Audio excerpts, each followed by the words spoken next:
So good afternoon and welcome to a panel discussion on LC3.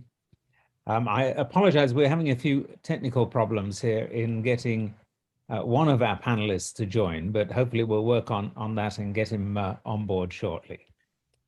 So we've been talking in the cement industry about LC3 for several years now, and I certainly see it as a key pathway to reduce CO2 emissions over the next 10 years.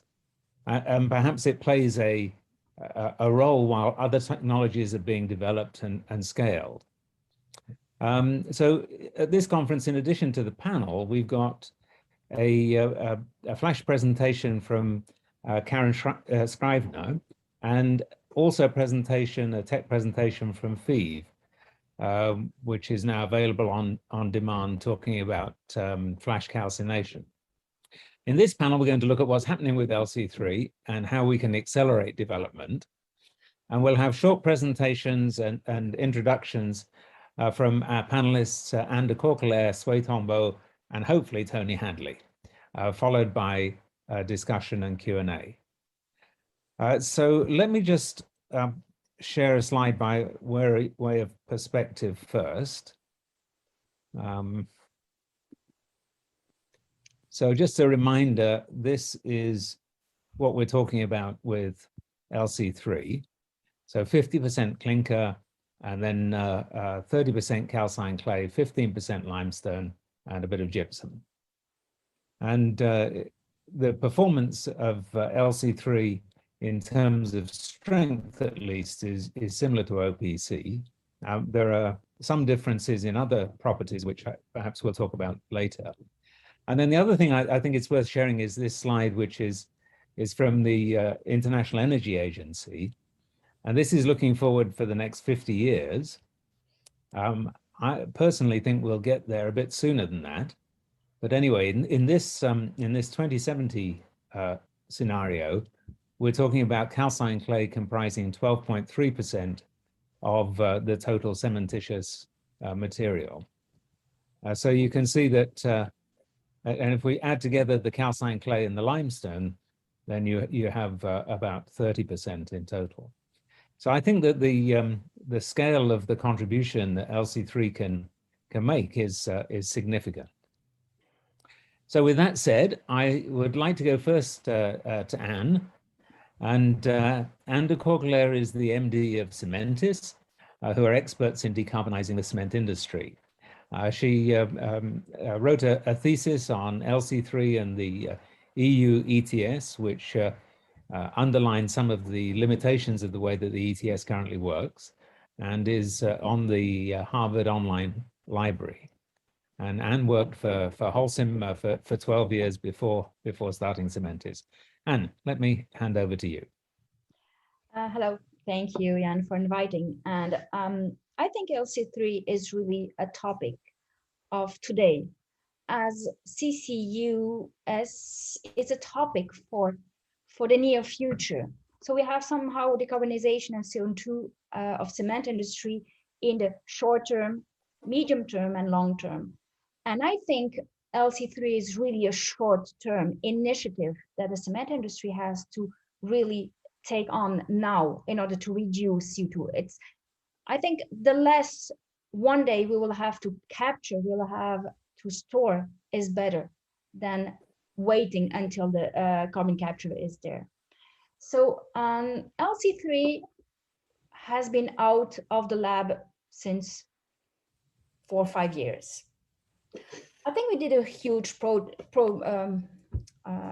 progress on that since Lafarge Holcim, Heidelberg, Argos, and all others, and Vika already announced in their decarbonization strategy using calcined clay as one of the levers. It is important to see that it's huge, 40%. So I think in terms of clinker factor, the cement industry really needs to act on this clinker factor, which is an easy lever to work on now, and really now. So calcining the clay, we can do it by 2 different ways, flash calcine or mini rotary kiln. And I dream one day that we can electrify those with renewable energy, and it would again reduce the CO2 of calcination of clay. This will be a huge progress for the cement industry. And a good, one of the great achievements was the new EU ETS. I will share quickly. That was it.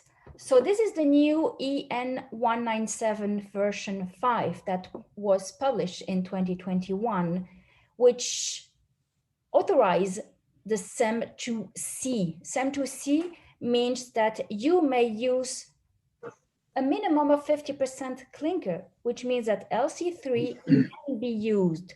We still have to adapt this one in terms of concrete standards, but the European standard is there. As we know, the European standard in cement is used a bit everywhere in the world, mainly Africa, Middle East, and Asia, as the ASTM is more US and South America.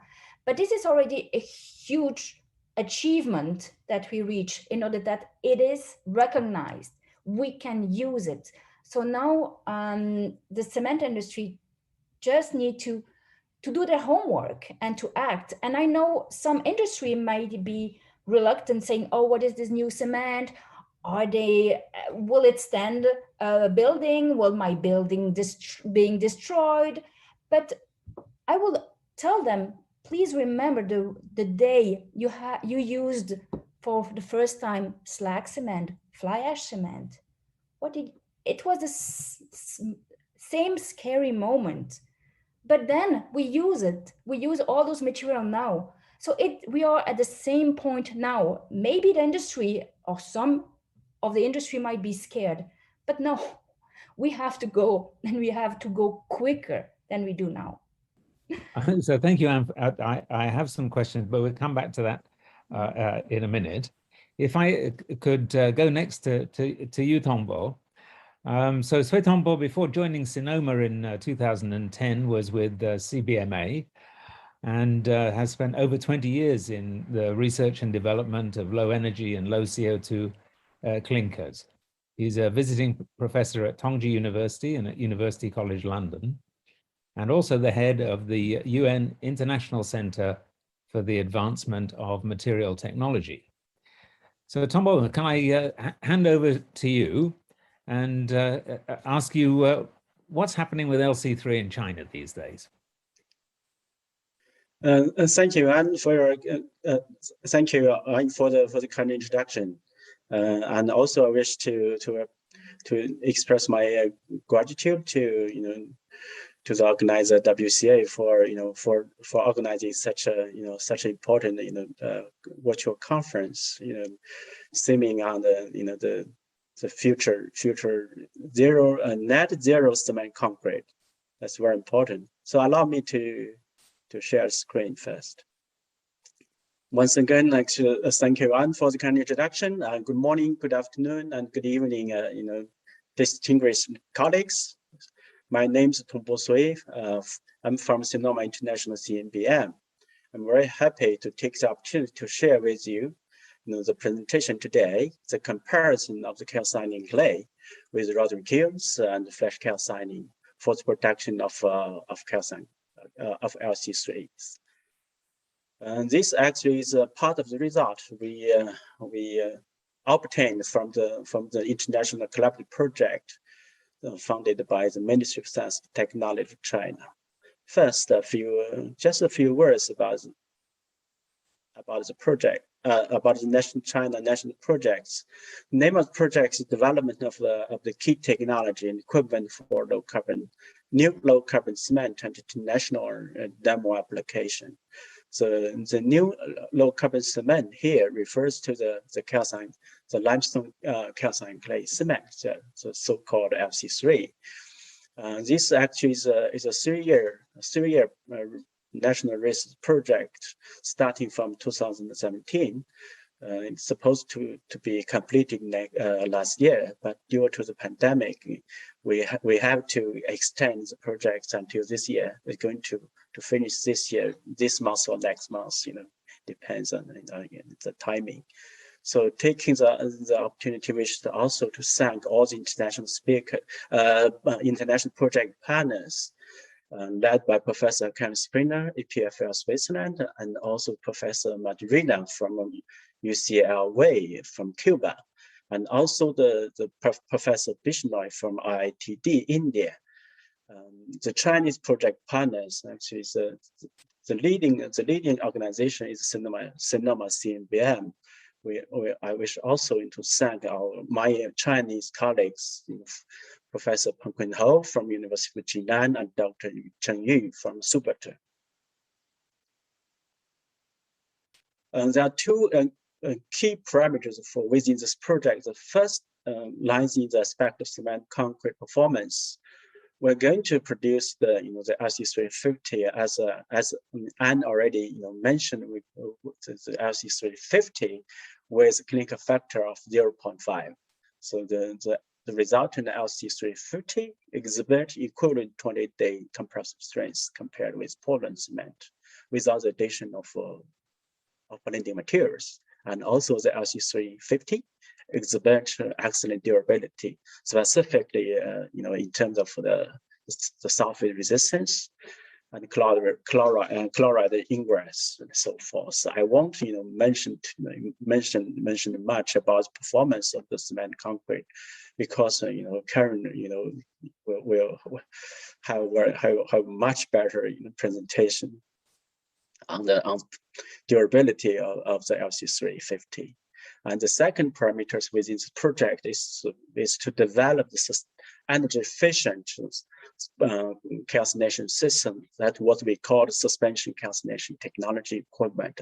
And also, we're going to also to conduct the trial production with the demonstration line with capacity of 600 tons of calcined clay per day with suspension calcination technology. And now comes the main part of my presentation. The presentation mostly will cover why calcined clay and what kind of suitable clay for the LC3 solution, and how to characterize the clay and the calcined clay, as well as the reactivity of the clay. And what's the key issues, and some result about the trial calcination by different process, rotary kilns, flash calcining system, and finally with the challenge we found for the calcined clay from the two systems, and also with some very brief summary and future activities. Why calcined clays are actually our host, Yan, actually in the second slide of his presentation, he already explained. As we all know, clinker substitution is a well-proven solution worldwide, which can lead to the immediate and effective CO2 reduction for the cement sector, and also due to the concern of the future shortage of SCM, for example, slag or fly ash. In order to achieve the future carbon neutrality in the year 2020, 50 or 60. In this with this scenario, and the alternative suspension supplementary cementation materials are also expected, and also we have to face the fact that phyllosilicate clay minerals constitute around 90% of the Earth's crust. That's actually, so we can see from the figure given by Professor Squainer, in terms of the quantity or the scale, all the reserves, we can see the calcined clay actually only calcined clay can be equivalent to limestone or Portland cement in terms of the scale or quantity. And finally, actually, the final reason actually lies to the holistic thinking on the sustainability, technical feasibility, as well as economic and environmental viability. That's the things actually we actually, so why we pay our attention to calcined clay. And normally there are main types of clays in the nature. The kaolinite with a layered structure of 1-to-1 and tetrahedral silicate and octahedral aluminate.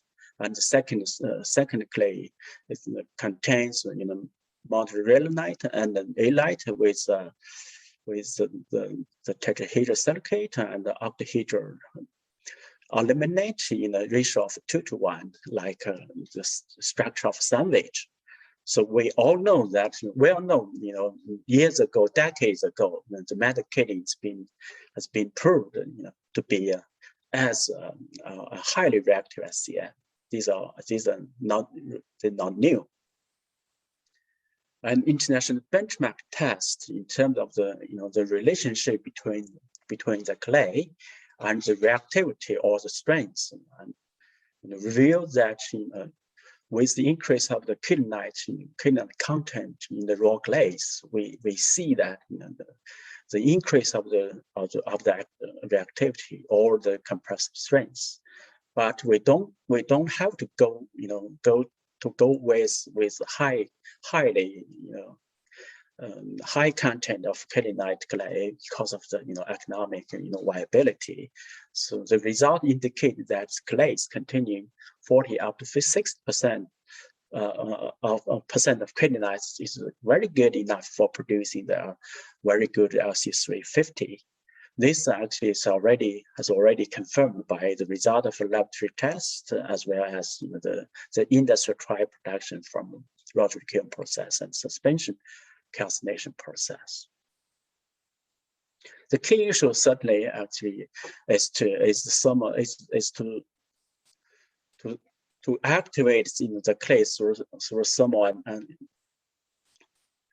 treatment. We can see from the thermal analysis that the kaolinite, the raw clay, actually the kaolinite in the raw clay decomposed starting from 400 up to 700 degrees centigrade, and the optimum burning temperature, as we can see from the figure in the lower right, we can see that actually with increase of the optimum calcination temperature, to calcine the clay, actually lies in the temperature range from 700 up to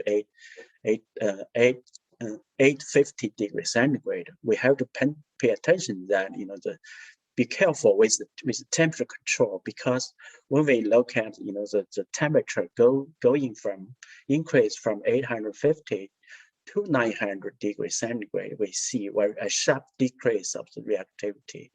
So that's things we have to pay attention to during the production of the calcined clay. And normally so there are quite a few methods which can be used to evaluate the reactivity of the calcined clay. Here actually shows like two types of evaluation methods. The first commonly used method is the mortar strength test to give the reactivity by replacing 30% of the Portland cement with the SCM. Here actually the calcined clay. And the second method is actually the international LC3 team developed. That's what we call the R3 calorimetry test, and also the method has already been included in the ASTM standard. The first industry trial calcination of the clay we did actually was in 2018 by the rotary kiln process. Here, this is not big lines. It's a very small, only something around certain. Let's see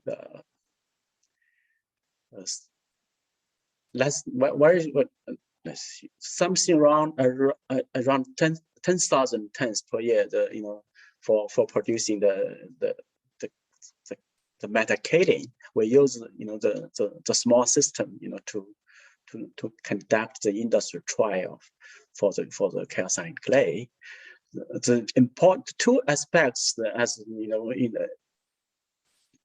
two type of parameters, for the production of calcined clay.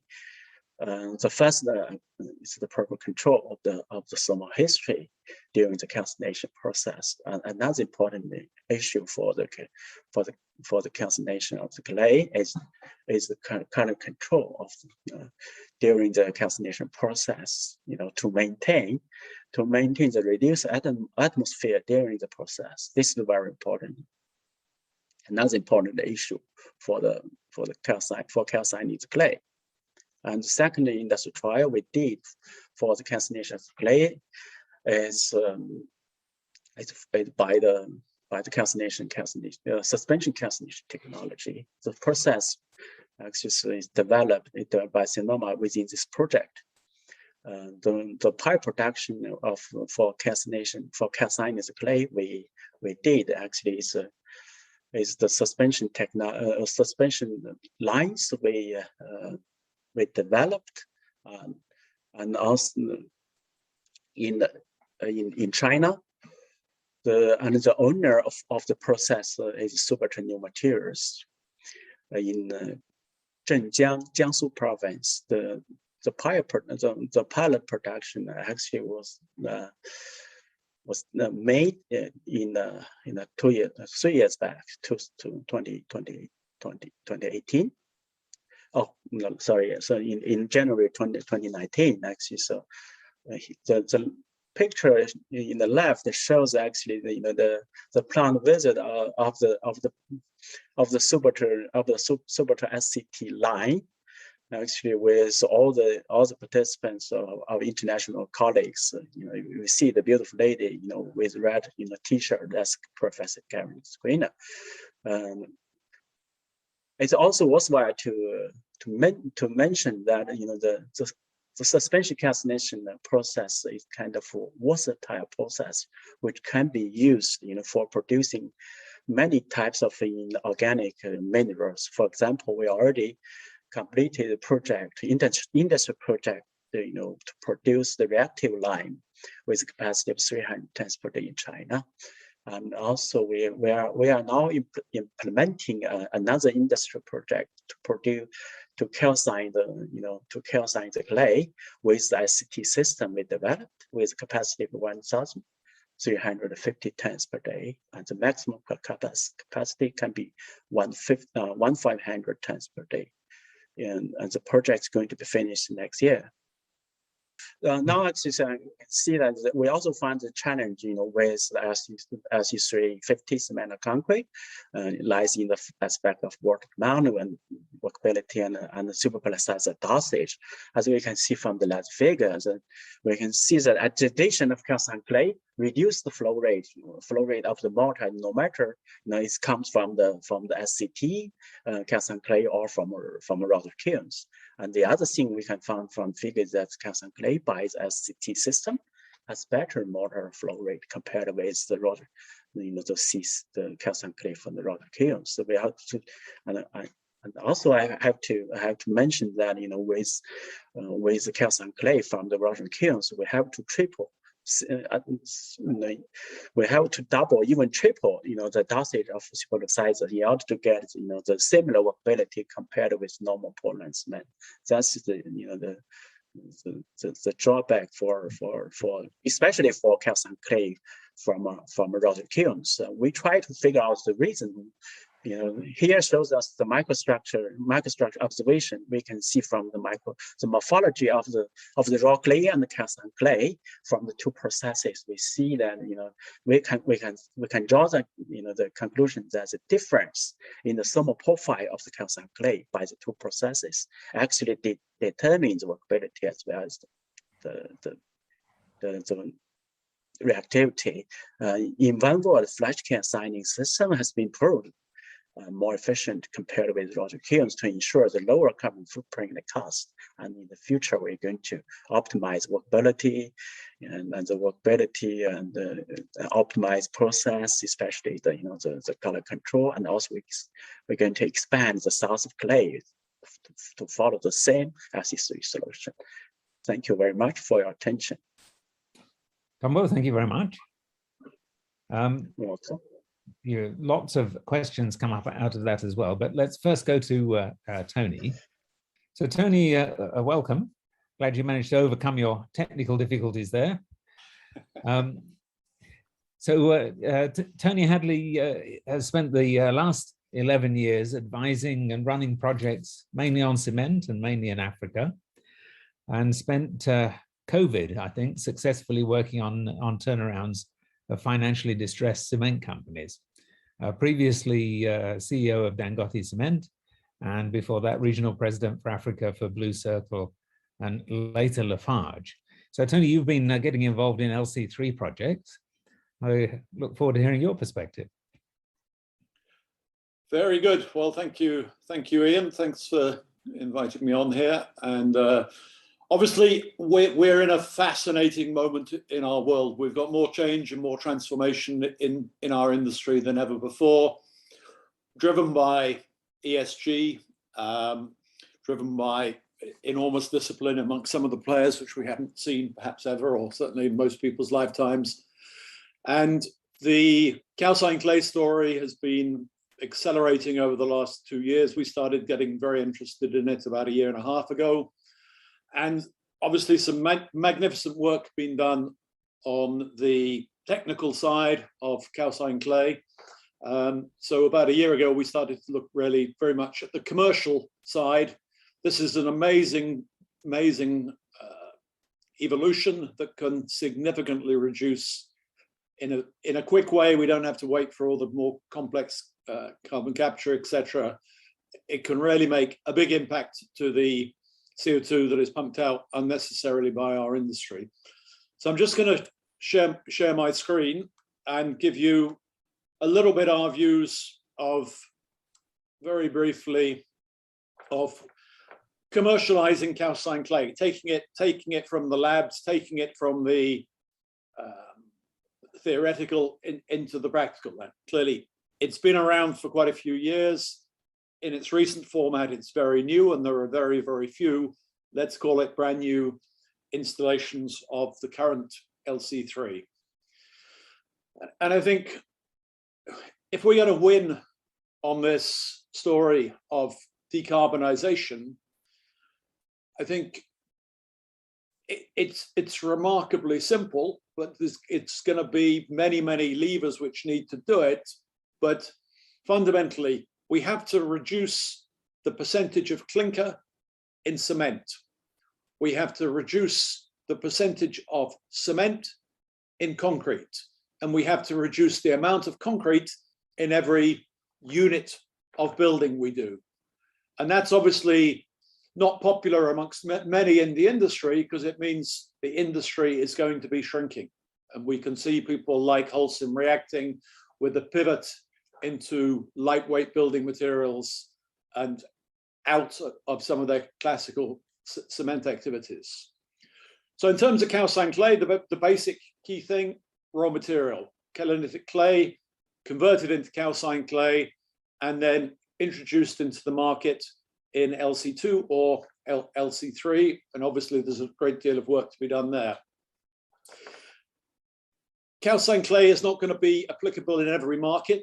From an economic point of view, it won't be applicable in every market.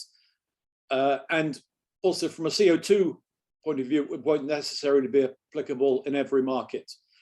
And I think largely where there's lots of natural potslands, or there's still slag, fly ash in massive quantities, which is not going to change very quickly. One of the reasons that the industry don't like it is not just the overall ESG is going to shrink our industry, and I don't think many people think about that yet. I don't think many people are thinking about the consequences of a shrinking amount of clinker, cement, and concrete per unit as we move forward.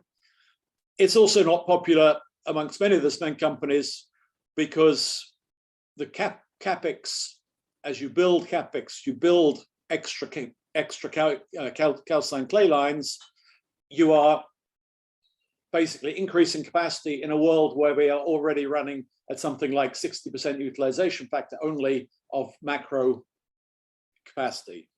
But what we're seeing is the majors are now buying in, the mid companies are buying in, they're no longer blocking, they're buying into this and moving this forward. So that's obviously very, very, very good news. So just to look fairly simply on a graph or on a flowchart basis, what happens when you start first thinking about calcined clay? There are two main blocks of drivers. Firstly, raw materials. So raw materials is not well understood by limestone geologists. They don't understand clay. And even pure geologists who work on clay don't necessarily understand what is required for calcined clay because it's kaolinitic, but not kaolinitic by the definition of an average geologist. So the raw materials sourcing protocols of how that's done, starting desktop protocols, sampling, testing again according to robust protocols, and then calcining the clay, reactivity. So saying, okay, we have a clay and we can produce a reactive calcined clay product. Then we need to look at the addressable market. Are we actually going to be able to sell this product? So cement, bag, sorry, there's a mistake there, that should read bulk. So what products are we going to do? What's the size of that market? What can we do today? We're obviously in most markets heavily dependent on the standards. So there is now an EN standard and an ASTM standard for calcined clay, concrete standards, application standards. So as you go down the channel, it gets a bit more complicated. So in each market, understanding that position, and we've done a lot of work on that area, working with some top professors in the space to understand that much better. Then the other thing about calcined clay, there is no calcined, well, there is no LC3 with anything apart from clinker, limestone, calcined clay, and gypsum. You cannot mix, you cannot produce a mix of calcined clay with natural pozzolana, with fly ash or slag. So that influences your addressable market, the dynamics. Then, so we know, is there a market? We know, are the raw materials working for us? We then say CO2. 50 odd countries have CO2 taxes varying from $10 per ton up to the cost of a ton of CO2 today in Europe of 60 euros per ton. There are border adjustment mechanisms to consider. So what is the economic value of the CO2 we save? And then we have to look at the overall economic feasibility. How many tons we're going to sell, at what price can we sell it in that addressable market? What are our input costs in terms of energy, power, in terms of clay process, so the overall OPEX, and what is the CAPEX? So there's a big discussion on rotary versus flash calciner. If you look at the two recent announcements from Vicat and from Holcim in France, both of their projects are hugely expensive per ton of capacity. They're more or less double the equivalent for a rotary kiln. So both, there's the arguments for rotary, there's the arguments for flash, and we can debate it as much as we want. And ultimately, facts will come to the fore. Do we look at short term, medium term, long term? So in 3 to 6 months, you can get a reasonably good picture of should you be doing calcined clay in your market. And we've been walking through with quite a few clients. We're going through this process, making sure it's done right, making sure it's very structured, very disciplined. We're working in Europe, we're working in Africa on this at the moment.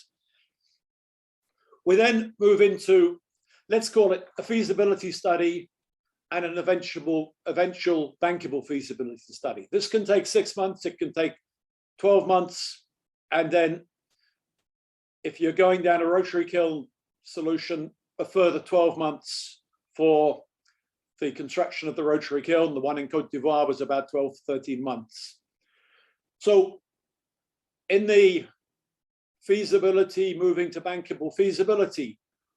We look at the raw materials again. We obviously need permits. We need to secure the clay. We need to make sure we've got the other raw materials. We need to get everything involved with the raw material. How many years of reserves do we have? Mining plans, etc.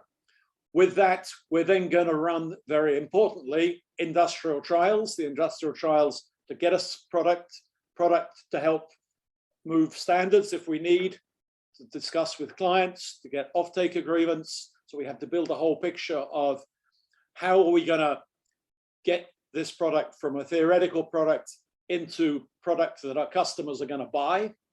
And we know already that customers who have got the very few sources of modern calcined clay are very happy with it. We're going to have to use the information from industrial trials and from our discussions with clients in order to finalize design of the plant. Where are we going to build it? What's the design?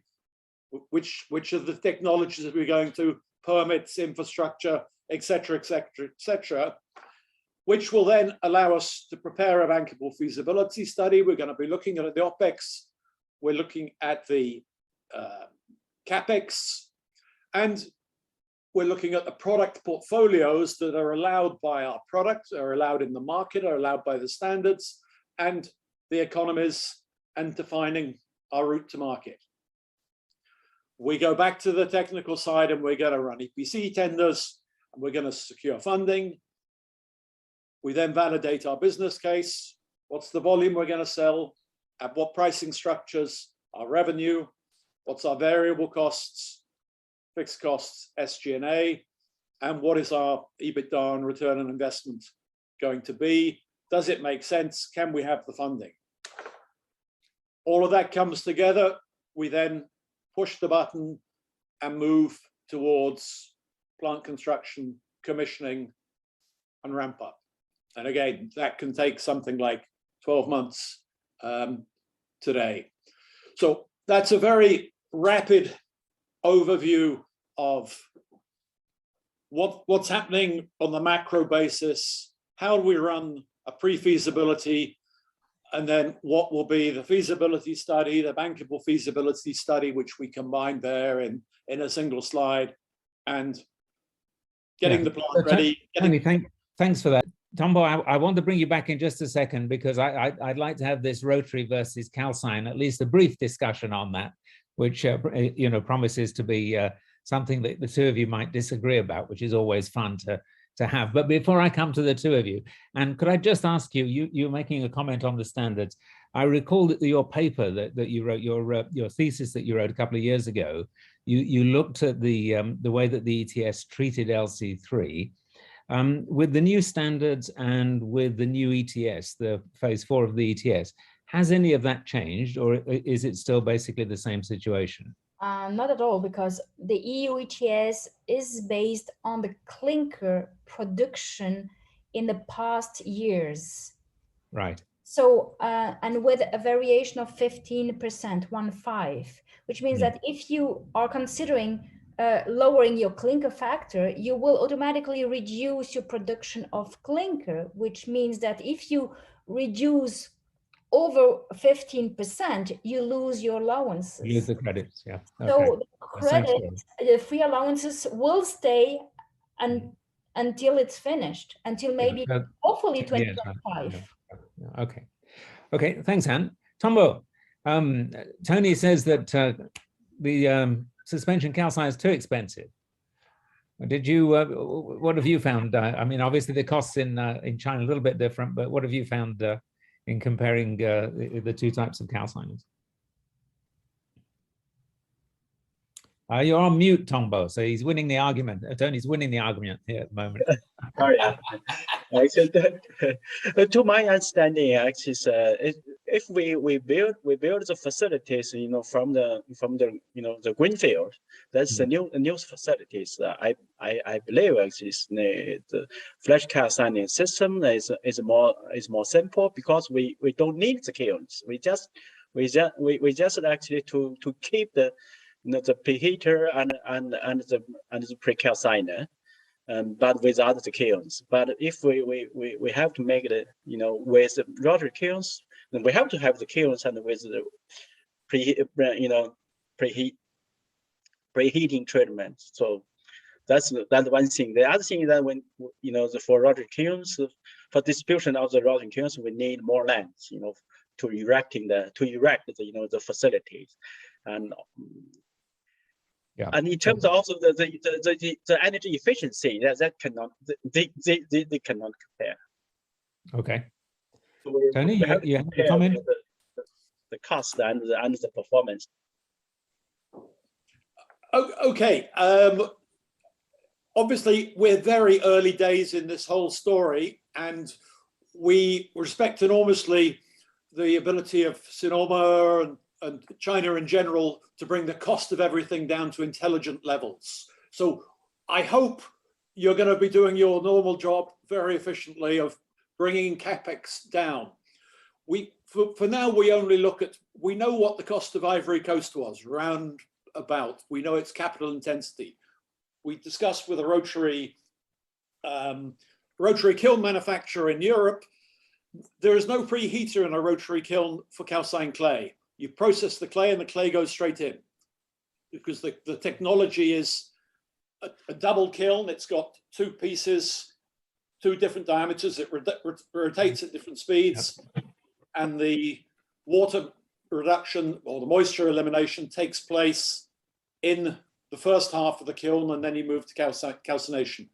So it's a very basic kiln, clay handling at the front, cooler, and product output after the cooler. You obviously need a grinding plant wherever you're going to use it, but that's the same for everybody.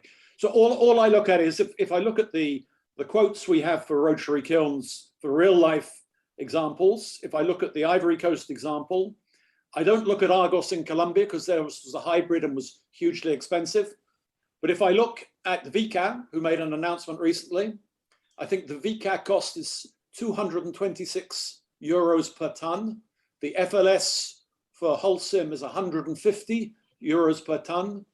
And we're talking $60 per ton for rotary technology. So I sincerely hope it will mix. You're 100% right. The energy efficiency between rotary and flash calciner is best by 20%. There are also challenges on flash calciner in certain climates. So I think both technologies will exist, and different people will make different selections. Where you've got alternate fuels, which are cheap or a carbon benefit, you may not worry about being rotary. People say it's easier to run rotary. People say it's easier to run flash, depending on which technology person you talk to. So I would say, for my clients, I'm technology agnostic. All I can do is take what it looks like, right, what suppliers say, and we can run the numbers, and our client will make a decision. Okay, so Tongbo and Tony, thank you for your comments on this. We've got quite a few questions coming in from the audience, so let me turn to those. The first question is from Rajiv Sadavati. Well, in fact, he's got two questions, but they're very similar, so let me ask them together. And Tongbo, maybe this is a good one for you. What is the quality of clay required? And is it possible to mix various clays to achieve the desired chemistry? And then he also asks, what is the desired chemistry of the clay in general in terms of oxides and mineralogy? Sorry. That's really a very important question, actually, in terms of the selection of the raw materials, the raw clay. As far as we understand, for the achievement of very high quality, the LC350, the LC350 with clinker factor 0.5, and and also with equivalent 28-day strength compared with pure Portland cement without any addition of SCM. This requires better actually with the for the rotor clay to have the kaolinite content ranging from 40 at least 40%, something all around 40%, up to 60%, depends on the, the source of the, of the clay, the quarry. That's one thing. The other thing is that it's is how to treat, how to, to better control the calcination process of the clay. And there's also another issue, that's the color control in terms of, Right. depending on the chemical composition of the raw clay. Theoretically, any type of clay, when after thermal calcination, can exhibit, more or less, hydraulic value. But the best quality of the clay, for this solution, that's the clay contains kaolinite. Okay, thank you. I've got a question here from Natasha Sekulic, who asked, what would be the biggest challenges when working with calcined clay? I don't know who would like to take that. Tony, do you want to start on that one? Yeah, I think firstly, mindset in terms of clay. Cementis are not very good at handling clay. So I think that needs to be remembered from the geologist to the whole project and process design. So I think that's one thing. And I think, again, we don't get too involved in standards and applications. I think there's a lot of work to be done in understanding what I describe as the addressable market, and how are you going to convert your new products into that addressable market. So I think it's because you've got to convince your own team first, who are normally pretty difficult. Then you've got to convince your customers. Then you've got to convince the specifiers, and you've got to convince the standards people. So it's not a light project. There's a lot of things to achieve in a relatively short period of time, but understanding the clay handling, and how is all that going to work together, and then the whole market product entry. Thank you, Tony. Let's go to a question from Imran Shah, and perhaps I can ask you this one. What is the adoption percent of LC3 currently in the industry? Any estimates for that so far? In terms 0. of planning, roadmap, there is a lot. I think production is the implication. Production. The thing is that I would love to have OYAC present and showing really their project, because it's really well advanced. They are selling. I would love to have OYAC here on the line and really telling us how it's working, but it's somehow slow. And I think there is one reason is that the industry now want to put their hands off the clay deposits in order not to depend anymore from the third parties. So this is one reason, but it's coming, and we have to understand that it was not that long that it went out of the lab. So it's Imran, I think the answer is a very small number, less than 1%. We would all be very sure it's less than 1%. 2 main plants operating today, Ian. Yeah. Argos and OYAC. So it's 0. It's almost nothing. But as Anne says, a lot going on in the background. A hell of a lot going on in the background. And okay. I did a calculation in terms of CO2.